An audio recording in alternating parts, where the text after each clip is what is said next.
And Elvis Presley's granddaughter, Riley Keough, is opening up about her plans for Graceland and a promise to her mother. An unmistakable hush seems to fall over Graceland as Riley Keough, Elvis Presley's granddaughter and the current steward of the estate, steps into the rooms of memory and revelation. The moment is electric, tinged with reverence and quiet revelation. Her voice carries the weight of heritage as she peels back the layers of what the public knows about the iconic mansion and entrances us into her deeply personal world, which unfolded behind closed doors on Graceland's second floor. Before we start, smash the like and subscribe buttons for more updates. In this unveiling, Riley recounts nights spent in those upper chambers that tourists are never allowed to see. They weren't simply rooms filled with things. Elvis exhalations lingered in the air. She describes how she and her mother, Lisa Marie Presley, would sometimes sleep upstairs, acceding to an interior sanctum that felt closer to him. It was a place where time bent, where the familiar hum of tour groups below paused, and the stillness opened a wound and a comfort simultaneously. Those mornings, so emblematic of curiosity and constraint, became part of her childhood narrative. If visiting Graceland at night slipped into the morning, the start of tours would trap them upstairs, unseen, unheard, tethered to the presence of the king. She recalls the surreal nature of feeling stuck until the public had moved on.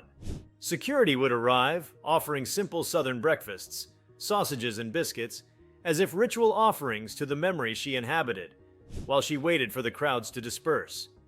Yet Riley's recollections stretch beyond waiting and sleeping. She pierces through the decor to the heart of the space. Books on Elvis's shelf suggest a seeker, underlining lines and punctuating phrases with "Amen," a glimpse into the spiritual search behind the king's stage persona. Each underlined phrase spoke in silent scrawl of yearning and introspection, of a man trying to understand and perhaps save himself, something that would echo in Lisa Marie's own search years later. In this intimate setting, where she sometimes lay in her grandfather's bed, the space less a museum artifact than a living pulse of connection, Riley builds a narrative that compels us to reconsider Graceland not as relic, but as a crucible of emotion. Upstairs wasn't decorated for fans, but saturated with family memories, grief, warmth, and spiritual echo. These revelations illumine something fundamental about memory and legacy. When the king died, Graceland became a shrine, a spectacle. But Riley reminds us that the spaces within also held the mundane and unexpected contours of life, the rhythm of waiting for breakfast, the softness of sleeping in a relative's bed, the hushed reading of underlined spiritual texts, the comfort of feeling his presence. They refract the past in troubling and beautiful light. In turning the lens upward, Riley shifts how we see the estate. It isn't only gold records and rhinestone jumpsuits, it's also quiet rooms of introspection, where the specter of Elvis lingers, offering solace as much as a sense of loss. Her memories lend dimension to what is often seen as a static historical site. Now it pulses with memory, with grief and familial tenderness, and a spiritual lineage stretching from father to daughter to granddaughter. The implications ripple outward. Her recollections subtly reclaim Graceland from myth and thrust it back into family, into lived experience. She expands our understanding of the estate, layering access, not for tourists, but for those who hold memory. She invites us to see that behind the velvet ropes and curated tours, there are rooms of waiting, of reading, of soft light and breakfast delivered at the sound of footsteps overhead. Each revealed detail adds shading to the legend, making it fallible, human, whole. This event feels like a reclaiming, a rewilding of Graceland's upstairs corridors, not through renovation, but through memory. Through her telling, those restricted rooms become archives of emotional truth, spaces where Presley's presence is at once palpable and ethereal, rooted in the stories of his granddaughter's childhood.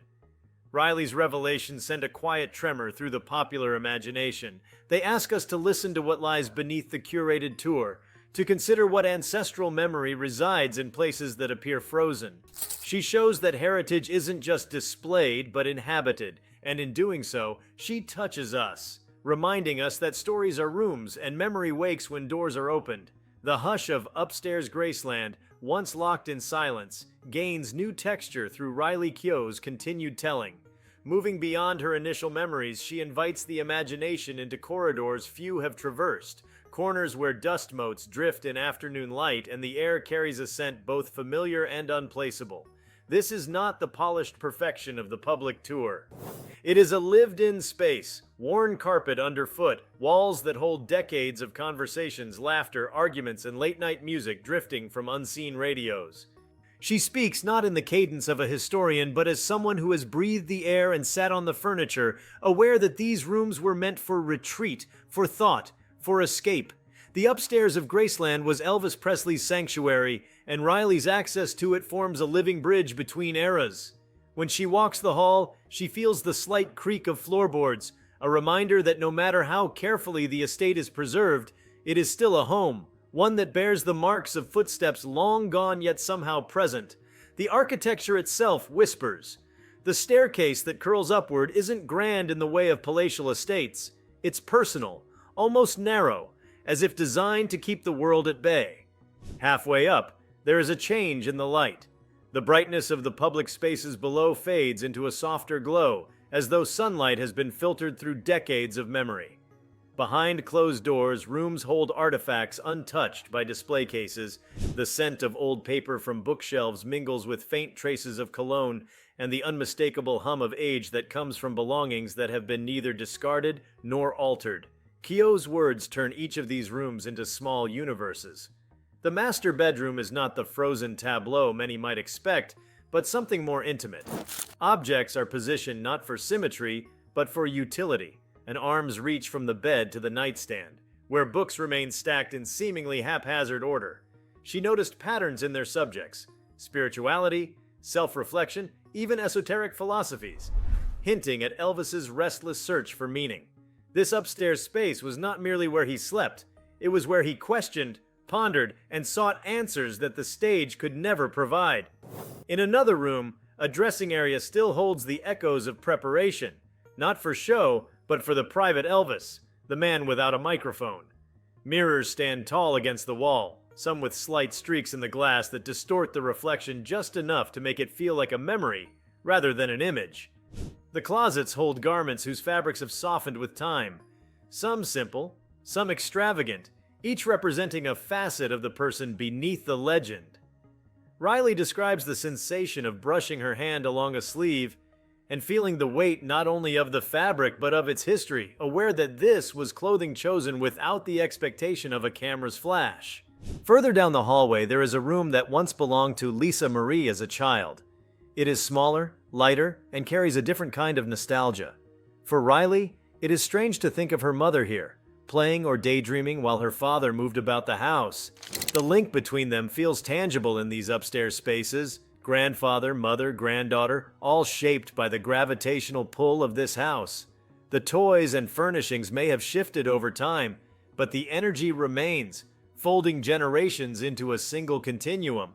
For Riley, stepping into these rooms is not just about seeing, but about feeling. There is an undeniable awareness that these spaces were guarded deliberately.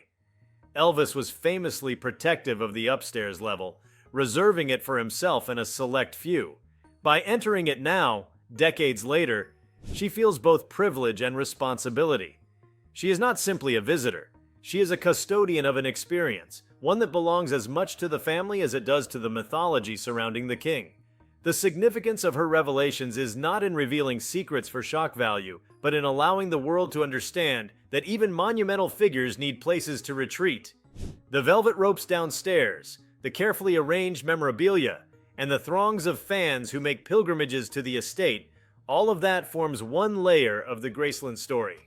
The upstairs forms another, more fragile layer, one that speaks to solitude, reflection, and the complexities of a life lived in the blinding glare of fame.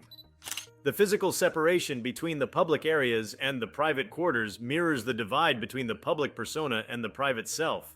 Riley's account of navigating that divide as a child, sleeping in spaces once used by Elvis, hearing the muffled sounds of visitors below, feeling the vibration of footsteps from the floor beneath, turns that abstract separation into a vivid image. It becomes clear that for those few who entered the upper floor, the experience was less about celebrity and more about connection. Even the act of waiting upstairs while tours took place has its own quiet drama. Imagine the stillness broken only by the muted murmur of voices rising from below, the click of cameras, The occasional laugh or gasp as visitors encountered artifacts in the rooms they could see. Riley describes that waiting not as a burden but as a kind of meditative pause, an interlude in which she could study her surroundings without rush. These were hours spent in the same air her grandfather had breathed, in the same spaces where he had closed himself off from the world. Beyond the sensory details, there is an unspoken understanding in Riley's account. Upstairs, Graceland represents the final and most personal chapter of Elvis's story, one written in the quiet moments no one outside his closest circle ever witnessed. By opening that chapter, even partially, she invites the public into a more nuanced understanding of the man behind the myth. It is also a reminder of how physical spaces can anchor a legacy. Downstairs, Graceland is curated to tell a story to millions. Upstairs, it preserves a story for a handful. And in the contrast between the two, Riley reveals a truth about heritage, that some memories are meant to be shared widely, while others are guarded until the time feels right. Her memories also underscore the role of place in family identity. Graceland is not just an estate, it is a living narrative, one that has shaped her life in ways both subtle and profound. To grow up with access to such a space is to inherit not just property, but a responsibility to interpret and protect its meaning. Riley carries that weight with an awareness that her perspective is unique, a product of both proximity and lineage. Walking those upstairs rooms now, she is acutely aware of how time behaves differently there. It does not march forward in the same way as it does outside the mansion's walls. The upstairs exists in a state of suspended animation, holding within it the textures, colors, and scents of an earlier era. The carpets may have thinned, the paint may have faded, but the essence remains intact, almost defiant against the decades. Even the smallest details take on outsized significance. A scuff on the floor might mark where a chair was moved hastily. A book lying open could hint at the last thoughts pursued before sleep. A piece of furniture angled toward a window could speak to hours spent watching the world go by. Riley's awareness of these details transforms them from mundane artifacts into touchstones of an inner life. Her willingness to share these impressions shifts the narrative of Graceland itself. While the tours focus on spectacle, gold records, flashy costumes, famous visitors, Riley's account brings attention to the spaces that demand quiet and contemplation. She reminds us that the upstairs was a refuge, a space where the external demands of fame could not intrude. And in that, there is an implicit message about the necessity of boundaries, even for those who live lives in the public eye. There is also a sense of continuity in her account. The same walls that shielded Elvis now hold the memories of his daughter and granddaughter. In this way, the upstairs is more than an artifact. It is a thread connecting generations. Riley's time there was not about reenacting the past, but about inhabiting it in her own way, finding her own relationship to the space. The emotional resonance of these rooms cannot be overstated. For Riley, they are a source of comfort, a reminder of her roots, and perhaps even a way of conversing with a grandfather she never met. The upstairs of Graceland becomes a kind of family album, one that is not made of photographs, but of rooms, objects, and the air itself. By sharing these stories now, she changes the way we see Graceland. It becomes not just a monument to a music legend, but a living, breathing home, rich with private histories. Her words lift the veil on a part of Elvis's life that is often overlooked, the part where he was not performing, not entertaining, but simply being. And that might be the most powerful revelation of all, that the upstairs of Graceland is not about Elvis Presley, the king of rock and roll, but about Elvis, the man, the one who needed space to read, to think, to be still, the one who valued certain rooms so much that he kept them closed to all but the most trusted, the one whose granddaughter can now walk those same floors and feel, in the quiet, that she is part of something enduring. It is this layering of personal memory onto historical space that gives Riley's account its weight. She does not merely recount facts. She evokes atmosphere, and in doing so, she offers something that no museum exhibit can replicate, a glimpse into the lived reality of a legend's most private world. Through her eyes, we are reminded that legacy is not just about the moments that make headlines. It is also about the spaces where no one is watching, where the truest parts of a person are revealed. Upstairs, Graceland is one such space, and thanks to Riley Keough, its story is now a little less hidden. The upstairs of Graceland has always held an unshakable mystique, and Riley Keough's decision to articulate its reality allows the mind to wander into corners once reserved for whispers and speculation. She doesn't linger on what is already known. Instead, she brings forward the overlooked subtleties, the architectural gestures, and the private rituals that transform a section of a house into something closer to a living relic of identity. There is the hallway itself, a transitional artery leading from one deeply personal chamber to another. The carpet, slightly flattened in its center from the footsteps of decades past, absorbs sound in a way that makes voices seem hushed, even at normal volume. Light from small fixtures pools in golden ovals on the floor, each one overlapping slightly with the next, creating a rhythm of illumination and shadow. In the stillness, the arrangement feels intentional, as if it were a quiet gallery of motion, recording the pacing of a man thinking late into the night. The doors lining the hallway vary in weight and design, each one betraying its purpose. Some are heavy, almost ceremonial in their heft, while others are lighter, their hinges giving off the faintest sigh when opened. Keough points out how each doorway feels like a threshold into a different layer of Elvis's mind. The heavier doors guard spaces where he would withdraw for long stretches, rooms thick with books, records, and notes. The lighter ones lead to rooms more transitional in purpose, where he might sit for a short while, engage in a brief task, and then move on. Inside one such transitional room, a writing desk sits angled toward a small window. The wood is rich and dark, its edges softened from years of use. On its surface, faint indentations from past handwriting still catch the light at certain angles. A small, vintage desk lamp with a green glass shade gives off a gentle glow that seems to draw focus inward.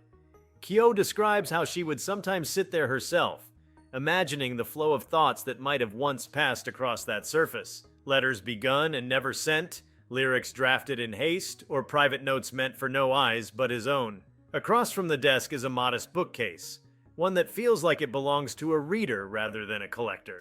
The books are of various heights and colors, some leaning into one another for support, their spines creased from frequent handling. The subjects range from theology to poetry, from music theory to accounts of distant places. This is not the carefully curated shelf of a display, but the living library of someone actively in pursuit of new ideas. Keough notes how this particular space seemed less about escape and more about engagement, a small study where curiosity was allowed to sprawl across the hours. Moving farther along the hall, she gestures toward a narrow staircase leading to a loft-like space. This uppermost area, rarely acknowledged in even the most detailed public accounts of Graceland, offers a view of treetops through a window that faces the rear of the property. The angle of the roofline makes the ceiling slope sharply on either side, and the air here feels different. Quieter still, but tinged with the scent of cedar from the wooden beams.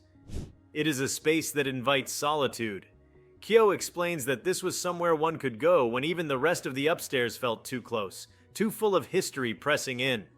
The walls of the loft bear faint marks from where posters or photographs might once have hung. Their outlines remain ghost-like on the paint, subtle reminders of a visual history that has since been packed away or lost. The floorboards here are bare, and in the stillness, every step seems to register with a slight resonant creak. Sitting by the small window, she says, gives the sensation of being outside of time, neither wholly in the present nor entirely in the past, but in a liminal pause between the two. Downstairs, Graceland is famously filled with color and flamboyance, but the upstairs holds a more subdued palette. Creams, soft browns, and muted blues dominate, creating a calmer atmosphere. Even the furniture choices here lean toward comfort rather than spectacle. Well-cushioned chairs with upholstery that has grown velvety over years of touch, side tables that show the ring marks of coffee cups, lamps whose shades are slightly faded from prolonged exposure to sunlight filtering through half-drawn curtains. Keough observes how this aesthetic difference marks the upstairs as a realm apart, where the demands of presentation fall away. In one of the bedrooms not associated with Elvis directly, there is a wardrobe that catches the eye for its craftsmanship. It is tall, with mirrored doors that reflect just enough to create an impressionistic image of the room, rather than a precise one. The handles are brass, worn smooth in the center from years of opening and closing. Inside, the air is cool and carries a faint, clean scent of aged wood. Keough mentions how such details anchor her in the tactile reality of the space, keeping her from seeing it only as a historical symbol. Near the wardrobe is a small vanity with a rounded mirror framed in walnut. The mirror, slightly warped with age, reflects the room back in a softened, almost dreamlike manner. On its surface rest a few objects: a silver hairbrush, a porcelain dish for rings or cufflinks, and a small lidded jar. Each of these items is unassuming on its own, but together they sketch the outline of daily routines, the kind of intimate details that rarely make it into public narratives. In another room, the drapes are drawn just enough to let in a muted light that filters through the fabric, turning it golden in the afternoon. The window frame is painted white, though small chips reveal earlier layers of paint beneath. A deep armchair sits angled toward this window, its upholstery patterned in a style unmistakably from decades past. Keough says that sitting in this chair feels like participating in a tradition of quiet moments, watching the changing light, listening to the distant hum of the city, hearing the faint rustle of leaves on the property's trees. What emerges from her exploration is a sense that the upstairs is an ecosystem of personal sanctuaries. Each space has its own mood, its own rhythm, and together they create a layered map of privacy. For Elvis, this might have been the architecture of survival, a way to navigate fame without losing all sense of self. For Riley, walking through these spaces now is like tracing the contours of an inheritance that is both material and emotional. The upstairs bathroom, a space that most people would consider purely functional, also carries its own story. The tile work is immaculate, though slightly dulled by age, and the fixtures gleam faintly under the soft lighting. A collection of small bottles, vintage in design, rests neatly along the counter. They speak not of ostentation, but of a man who valued certain rituals of care. Keough recalls how this room's precise arrangement always struck her. It suggested not vanity, but an appreciation for order in at least one corner of an otherwise chaotic life. Even the way sound moves through the upstairs feels different from the rest of the house. Conversations, when they happen, seem to hover in the air a little longer, as though reluctant to leave. Footsteps have a muted quality, absorbed by layers of fabric, wood, and memory. At times, Keough says she has stood in one room and listened to the near silence, punctuated only by the faintest creak of settling beams or the distant trill of a bird outside. One particularly striking space is a small room tucked between two larger ones. It has no clear designation, neither bedroom nor study, but feels like a place meant for temporary pauses. There is a single chair positioned beneath a framed picture on the wall and a small table holding what appears to be a stack of handwritten pages. The handwriting, looping and decisive, fills each sheet in a way that suggests thought poured out quickly, unfiltered. Though she never reads them aloud, Keough describes the experience of holding such pages as holding a fragment of mind, a burst of private consciousness captured in ink. The ceilings upstairs are not uniformly high. Some slope gently, creating a sense of enclosure that is neither oppressive nor cramped, but simply intimate. In certain corners, this architectural choice makes the space feel like a cocoon. Keough admits that these areas have a peculiar comfort to them, as if designed for sitting with one's thoughts uninterrupted. As she moves from room to room, the thread connecting them is not a linear narrative, but a mood, a continuity of presence. This is the upstairs as experienced by someone with the rare combination of access, lineage, and emotional connection to the man who once claimed it as his own. Through her eyes, the upstairs becomes a chronicle of lived moments, some grand, most small, all significant. The chipped paint on a windowsill, the gentle give of a chair cushion, the glint of brass on a doorknob worn by repeated touch. These are the details that pull the story out of abstraction and into lived reality.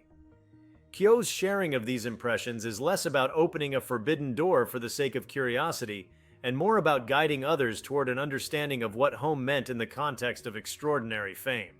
Graceland's upstairs was not a stage, and that is precisely what made it vital. In that space, unobserved, the man behind the legend could breathe without performance.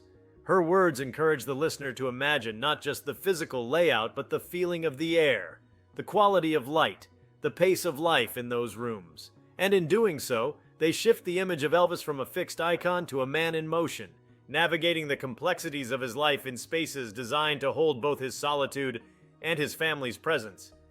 This redefinition of upstairs Graceland transforms the estate's narrative. It is no longer divided strictly into public and off-limits, but into layers of experience, some accessible, others deeply personal, all equally real. Keough's access to these layers and her willingness to articulate them invite a richer, more human portrait of one of the most mythologized figures in modern history. By the time her descriptions come to rest, the listener is left with a multi-dimensional map of rooms and sensations that together compose the upstairs of Graceland. It is a world that feels both frozen and alive, guarded yet generous, silent but resonant with memory. And in walking us through it, Riley Keough ensures that this world, though still closed to the public eye, is no longer entirely invisible, as though the air becomes thicker with the weight of what the walls have witnessed. It is not about grandeur here. The materials themselves are simple: polished wood underfoot, plaster walls painted in tones that seem chosen for calm rather than display. Yet the stillness has an undeniable gravity. A tall grandfather clock positioned against one wall marks time in a way that feels different from the outside world. Its face is slightly clouded with age, and the faint tick of its pendulum is steady, unhurried. Keough describes how standing near it creates a strange sensation of being anchored, as though the rhythm is a heartbeat for the floor itself. The sound doesn't travel far. Once you step into the next room, it fades into silence. One such room beyond the landing holds an upright piano. Unlike the more ornate instruments showcased downstairs, this one is modest, with a finish that has dulled to a matte sheen. Its keys bear the slight discoloration of frequent use, and one or two have a subtly lighter tone, hinting at past repairs. The bench is upholstered in soft, worn leather, and the sheet music resting on top is not arranged for display. It's casually stacked, with pages turned at odd angles. This piano, Keough notes, feels as though it belonged to a man playing for himself, not for an audience. From the piano room, a narrow doorway leads into a space with lower ceilings, perhaps once used as a dressing or preparation area. Here, a row of hooks along the wall holds a handful of hangers, each made from thick, curved wood rather than plastic or wire. The absence of garments on them now gives the space a slightly skeletal quality, but it's easy to imagine the room once filled with the rustle of fabric and the faint clink of cufflinks being fastened. The light in this area comes from a single frosted glass fixture overhead, casting a glow that softens the edges of everything it touches. On a small side table rests a shallow wooden box divided into compartments. Each section holds something different: buttons, tie pins, watch bands, practical items, yet each one a small artifact of daily ritual. Beyond this is a corner room with a view over the front lawn. The window here is tall and narrow, its glass faintly rippled in a way that distorts the world outside just enough to make it look like a moving painting. The curtains are light, almost sheer, allowing the green of the lawn to filter into the room's palette. Against one wall is a bookshelf built directly into the plaster, its shelves lined not with books, but with framed photographs of varying sizes. The images span decades: family gatherings, candid smiles, moments that were never staged for the public eye. Keough says this room feels the most like a gallery of relationships, each frame a private record of bonds and histories unseen by visitors. Standing in this corner, the sounds from elsewhere in the house vanish entirely. All that remains is the filtered light, the quiet presence of faces in the photographs, and the sense that this upstairs world was carefully built to hold not just a man's belongings, but his inner life. In sharing it, Keough draws back a curtain on a kind of truth no stage could hold.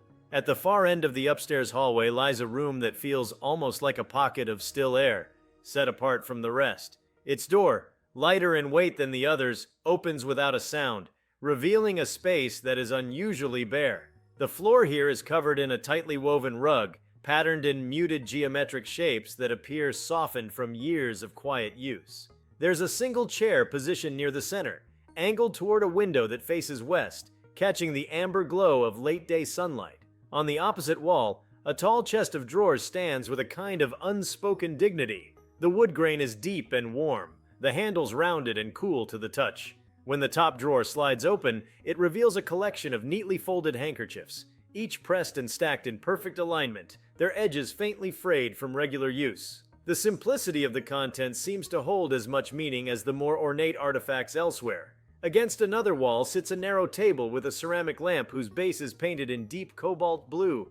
The shade, a pale linen, diffuses the light into a gentle, almost watery glow. Beneath the table, a small stack of leather-bound journals leans slightly to one side. Their spines are blank, offering no clue to their contents. But their placement suggests they were kept close at hand, perhaps for moments when thoughts arrived suddenly and needed to be written before they dissolved. The air in this room is cooler than in the others, carrying the faintest scent of lavender from a sachet tucked inside one of the drawers. It is a space that feels entirely self-contained, a place where the outside world could be paused indefinitely, leaving only the quiet company of light, fabric, and memory. And if you like this video, please give it a like and subscribe to our channel. Also, leave your comments below and tell us, what are your thoughts on Riley Keough's Graceland secrets and what happens next? We want to hear from you. Thank you for watching and see you next time.